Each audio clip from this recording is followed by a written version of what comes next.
Hello, anybody from anywhere in our beautiful and very active planet that we call the Earth. We're going to start a series on earthquakes. We're going to be discussing the primary events every day or every 2 or 3 days, depending on how the Earth behaves. But more from a technical point of view, we're going to be trying to look at some records and some wave propagation and some information about the occurrence of this event, more than just showing you pretty pictures or videos about what happened in the areas.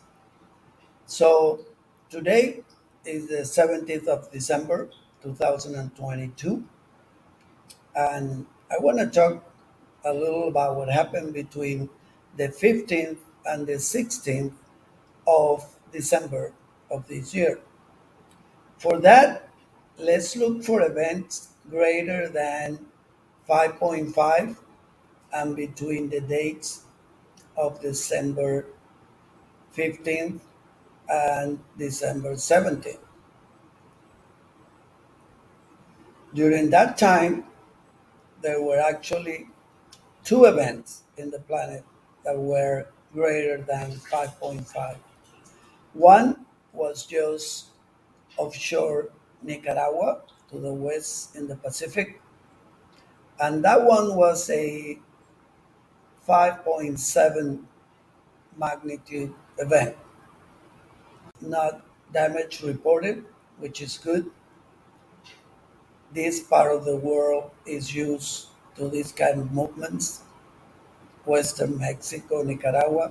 We're going to be talking about the biggest event that day, which occurred in Taiwan, to the east of the province of Huan and just about 200 kilometers south of Taipei. So let's look at some information, some records, so you have a feeling of what really happened. It's a 13 kilometer depth event, very shallow, so some surface wave will come out of it. Let's look at a record in Taipei, again, just 200 kilometers to the north. And because it's so close, the event lasted just very few seconds, maybe a minute, as you can see here. The total length here is about 2.5 minutes.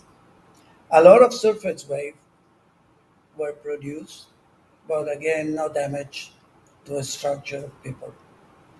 Let's see some videos in place.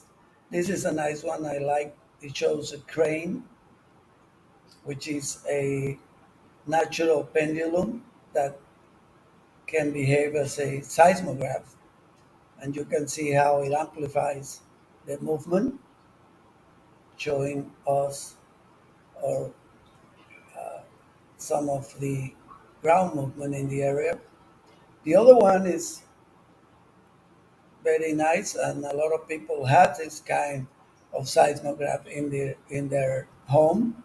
It's just a bell type device, again a pendulum that will move and amplify the movement, not much as a ground displacement as shown in the rest of the figure.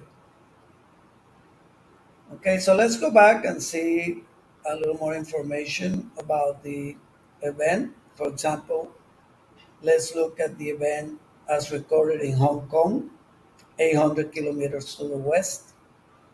We can see a longer time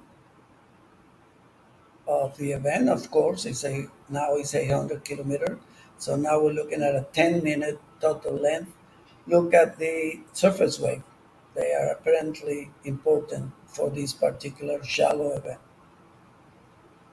If we want to get a little more technical, we can look at the source mechanism, and it shows a record again from Hong Kong, and the moment tensor shows primarily a vertical displacement,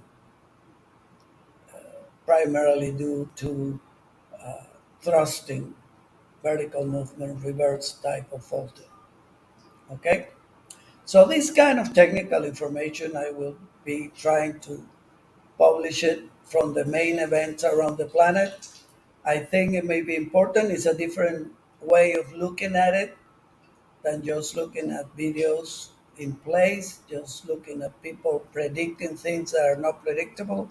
We want to show you some real information and so you can learn from it. Okay? From now, saludos por el mundo. See you in the next earthquake around the planet.